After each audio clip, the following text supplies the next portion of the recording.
وذكر فإن الذكرى تنفع المؤمنين.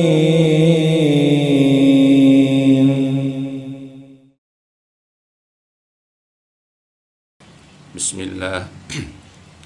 Wassalatu wassalamu ala Rasulillah sallallahu alaihi wasallam. Ayyuhal ikhwanu fiddin rahimani wa rahimakumullah. Pada kesempatan kita kali ini, marilah kita kembali membaca, mempelajari dan berusaha memahami di antara hadis-hadis Nabi Sallallahu Alaihi Wasallam, karena di dalamnya pasti kita akan jumpai banyak sekali kebaikan-kebaikan, baik itu dalam kehidupan kita di dunia ini dan juga pasti kelak nanti untuk kita di yaumil qiyamah. Adapun hadis yang kita akan baca, yang kita akan pelajari kali ini adalah hadis yang diriwayatkan oleh Imam Al-Bukhari dalam kitabnya Al-Adab Al-Mufrad, yang diriwayatkan dari Jabir bin Abdullah dan juga Abu Hurairah radhiyallahu anhuma. An Jabir bin Abdullah anna Nabiyya sallallahu alaihi wasallam raqiya mimbar falamma fi darajatil ula qala amin summa raqiya saniyah faqala amin summa raqiya salisa faqala amin faqalu ya Rasulullah sami'naka taqulu amin salasa marrat qala raqitu darajatal ula ja'ani Jibril sallallahu alaihi wasallam faqala syaki abdun adraka Ramadana fansalakha minhu walam yughfar lahu faqultu amin summa qala syaki abdun adraka walidayhi aw ahadahuma falam yudkhilahul jannah faqultu amin summa qala syaki abdun dzukirtu indahu walam yusalli alaik faqultu lahu amin. Dari Jabir bin Abdullah bahwasanya Nabi SAW pernah naik ke atas mimbar, yaitu untuk berkhutbah. Maka ketika beliau berada pada undakan pertama, pada tingkatan pertama dari mimbar tersebut, tiba-tiba beliau mengatakan amin. Kemudian beliau naik lagi pada undakan yang kedua, beliau mengatakan lagi amin. Kemudian lagi pada undakan yang ketiga, beliau juga mengatakan amin. Lalu para sahabat bertanya karena penasaran apa yang membuat beliau mengucapkan amin sebanyak 3 kali. Kata mereka, ya Rasulullah, kami mendengar engkau mengucapkan amin sebanyak 3 kali. Apa yang terjadi sampai mengucapkan amin 3 kali? Qala, Nabi menjawab atau bercerita, raqitu ad-darajatal ula, barusan aku naik kepada undakan yang pertama. Lalu ja'ani Jibril sallallahu alaihi wasallam, tiba-tiba datang malaikat Jibril sallallahu alaihi wasallam kepada saya. Summa qala, lalu malaikat Jibril mengatakan, syaki abdun, celakalah, binasalah seorang hamba adraka Ramadan, yang ia menjumpai bulan Ramadan. Ya, dia bertemu dengan Ramadan, ya, kemudian menjalankan kewajiban berpuasa dan seterusnya di antara bulan Ramadan. Sayang fansalakha minhu, selesai, lewat, berlalu bulan Ramadan dari dirinya, tetapi sayangnya falam yughfar lahu, dia tidak diampuni dosanya. Syaqiya abdun, celakalah seorang hamba adraka walidai, yang ia menjumpai kedua orang tuanya, ayah dan ibunya, atau ahadahuma, atau salah satu di antara keduanya, ya, ayah atau ibunya yang masih hidup, tetapi sayangnya falam yudkhilahul jannah, sayangnya kedua orang tuanya atau salah satu di antara keduanya itu tidak menyebabkan dia masuk ke dalam surga. Lalu aku katakan amin. Kemudian malaikat Jibril berkata lagi, celaka seorang hamba dzukirta indah, namamu disebut ya di sisi orang tersebut, tetapi falam yusalli alaik, dia tidak mengucapkan salawat atasmu. Lalu aku kembali mengatakan amin. Ya, ini yang ada dalam riwayat Jabir bin Abdullah. Adapun dalam riwayat Abu Hurairah, anan Nabiyya sallallahu alaihi wasallam raqiyal mimbar Faqala amin amin amin.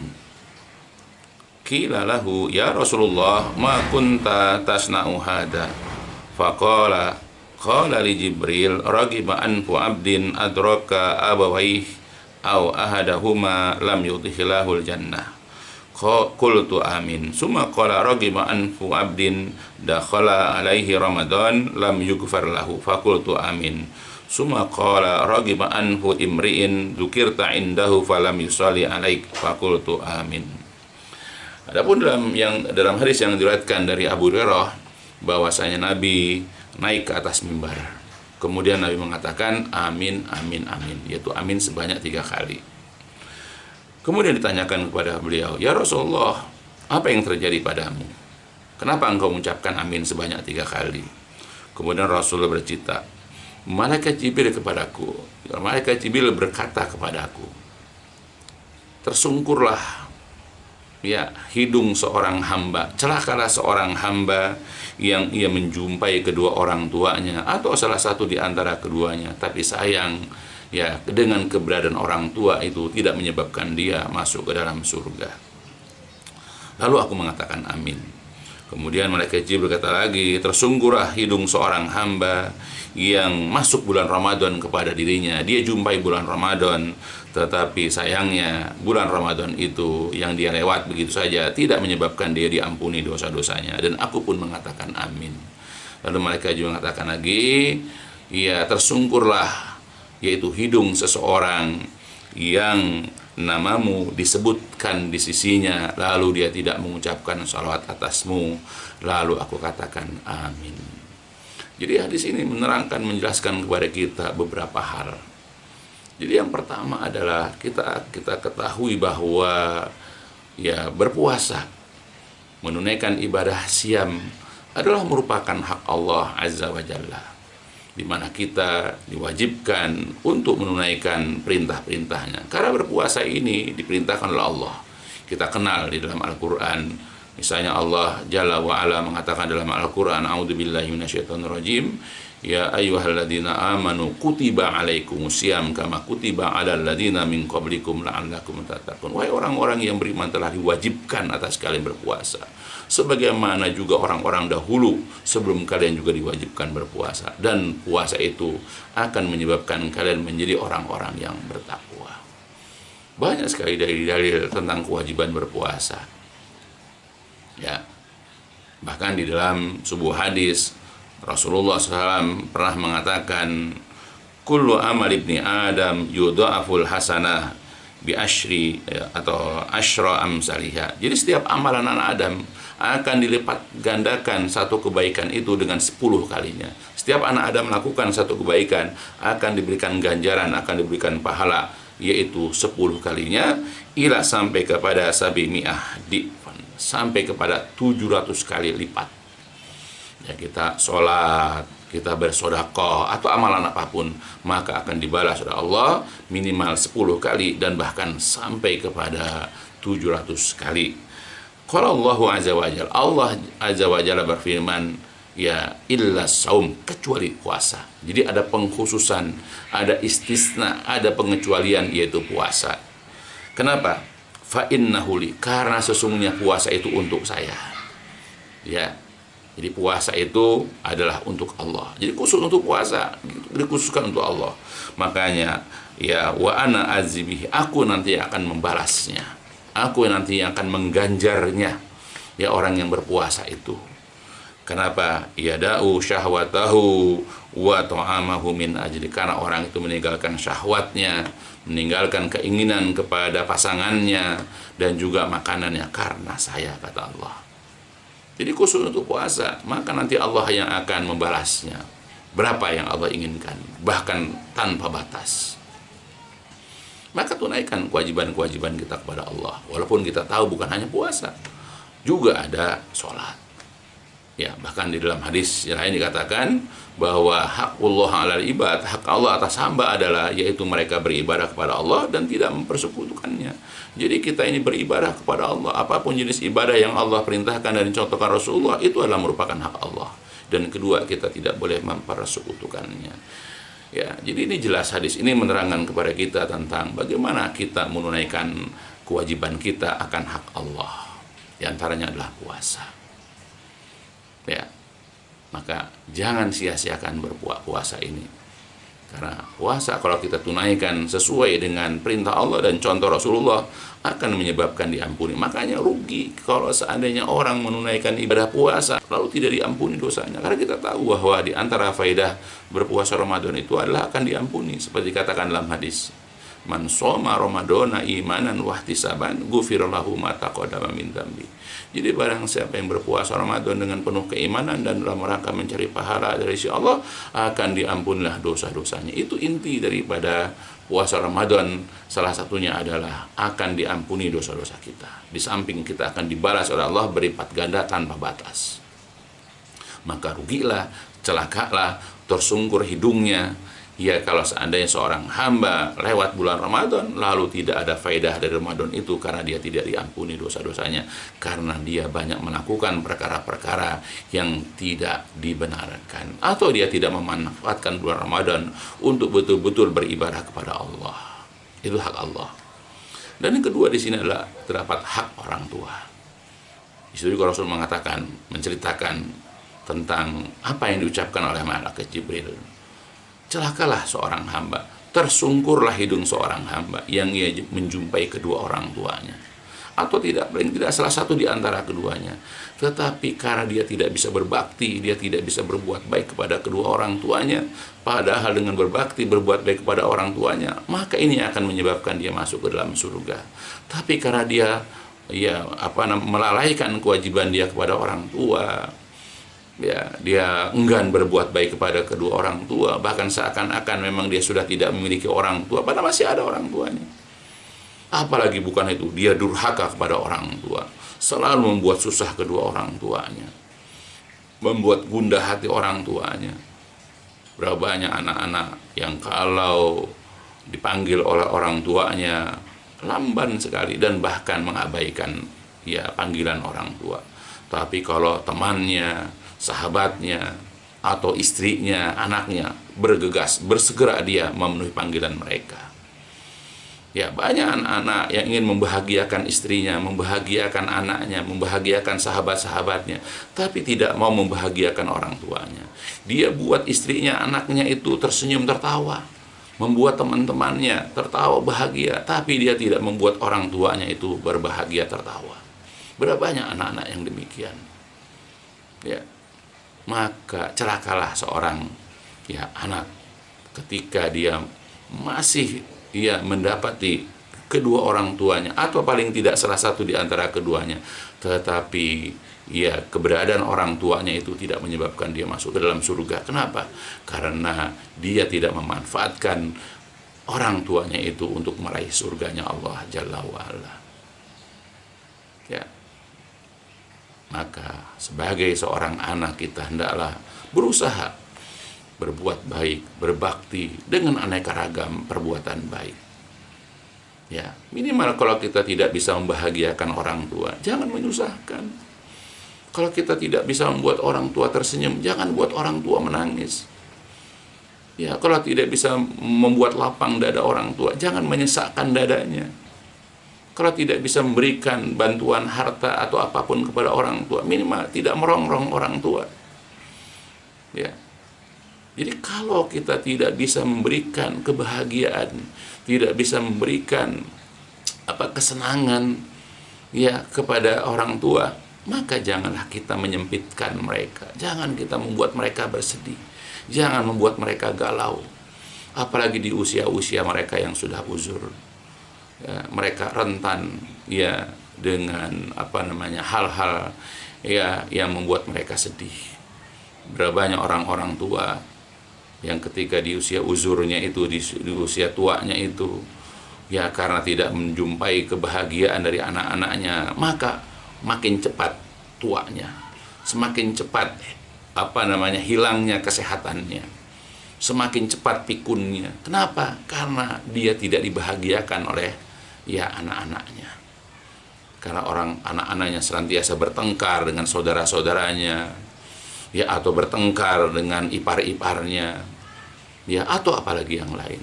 Bahkan berapa banyak anak-anak yang jarang atau tidak sama sekali menjenguk orang tuanya, ya, tidak membantu kesulitan-kesulitan, kesusahan-kesusahan orang tuanya. Padahal kalau dilihat perjuangan dari orang tua, ya, kita jumpai, dan mereka juga anak-anak kita itu, ya, mereka itu ya juga sekarang merasakan bagaimana perjuangan mereka untuk membahagiakan anak-anak mereka.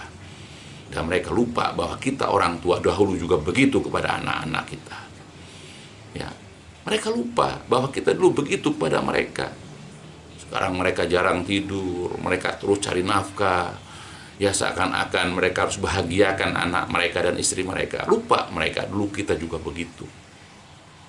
Ya, maka kalau kita ingin menjadikan orang tua kita penyebab kita masuk ke dalam surga, ya, jangan sia-siakan orang tua. Manfaatkan mereka untuk kita meraih surganya Allah Jalla wa'ala. Dengan cara apa? Berbuat baik, berbakti. Jangan sekali-kali durhaka, jangan sekali-kali menyusahkan orang tua. Jangan kita ucapkan kepada keduanya, jangan kita hardik keduanya, jangan kita caci maki, ya, atau apapun di antara perbuatan-perbuatan durhaka kepada kedua orang tua. Ya, karena celakalah seorang hamba, tersungkurlah yaitu hidung seorang hamba jikalau dia menjumpai kedua orang tua atau salah satu di antara keduanya. Tapi sayang, keberadaan orang tua tidak menyebabkan mereka masuk ke dalam surga, malah akan menyebabkan mereka masuk ke dalam neraka, aliyadzubillah. Dan yang ketiga, haknya Nabi. Ya, di samping hak kita, hak Nabi dari kita, kewajiban kita kepada Nabi adalah kita wajib mengimani beliau, kita wajib mentaati beliau dalam perintah-perintahnya, kita wajib meninggalkan larangan-larangan beliau. Di antara hak beliau adalah ketika disebutkan nama beliau di hadapan kita, maka ucapkanlah sholawat. Ya, maka celakalah seorang hamba ketika nama beliau diucapkan, misalnya disebutkan Muhammad, lalu kita tidak mengucapkan sallallahu alaihi wasallam atau alaihi salam atau yang sejenisnya. Kita tidak ucapkan begitu. Ya, padahal Allah Jalla wa'ala juga sudah menyebutkan tentang keutamaan sholawat ini. Misalnya dalam Al-Quran Allah mengatakan, a'udzubillahi minasyaitonirrajim, innallaha wa malaikatahu yusholluna 'alan nabi ya ayyuhalladzina amanu shollu 'alaihi wa sallimu taslima. Sesungguhnya Allah dan para malaikat mengucapkan, ya, sholawat, ya, kepada Nabi. Maka wahai orang-orang beriman, ucapkanlah sholawat dan salam kepada beliau. Jadi Allah perintahkan kepada kita untuk senantiasa mengucapkan sholawat dan salam. Ya, jadi tunaikan kewajiban kita sebagai umat Nabi kita Muhammad SAW. Ucapkan sholawat dan jangan sungkan untuk mengucapkan sholawat. Bahkan dalam surat ini banyak sekali keutamaannya dan ada tempat-tempatnya, ada letak-letaknya. Ya, karena dengan inilah kita insya Allah nanti kelak akan mendapatkan syafaat dari beliau Sallallahu Alaihi Wasallam.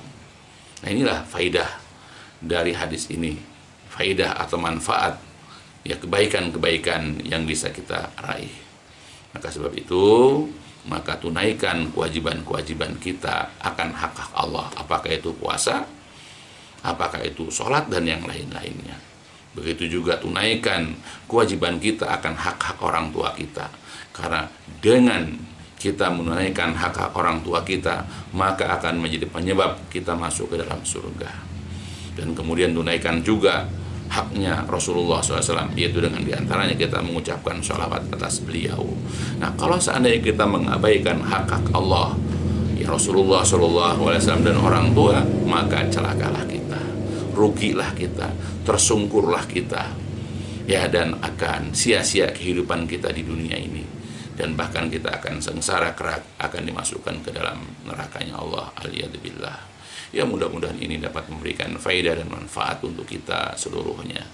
Maka manfaatkanlah bulan Ramadan yang akan datang, manfaatkanlah dengan kita hadir kajian-kajian, di mana kajian-kajian itu menyebutkan nama Rasulullah, dan juga manfaatkanlah dengan keberadaan orang tua kita, satu atau kedua-duanya di hadapan kita, untuk mendapatkan kebaikan-kebaikan. Apakah itu dengan ya, berbakti kepada kedua orang tua, melaksanakan kewajiban-kewajiban kita kepada Allah, dan juga mengucapkan sholawat.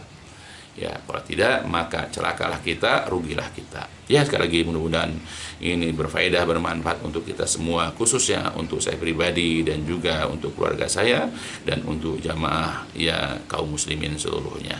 Ini dicukupkan sampai di sini dulu. Insya Allah kita akan lanjutkan kajian-kajian berikutnya. Walhamdulillahirrahmanirrahim. Subhanakallahumma wa bihamdika asyhadu an la ilaha illa anta astaghfiruka wa atubu ilaik. الدين النصيحة قلنا لمن يا رسول الله قال لله ولكتابه ولرسوله ولأئمة المسلمين وعمتهم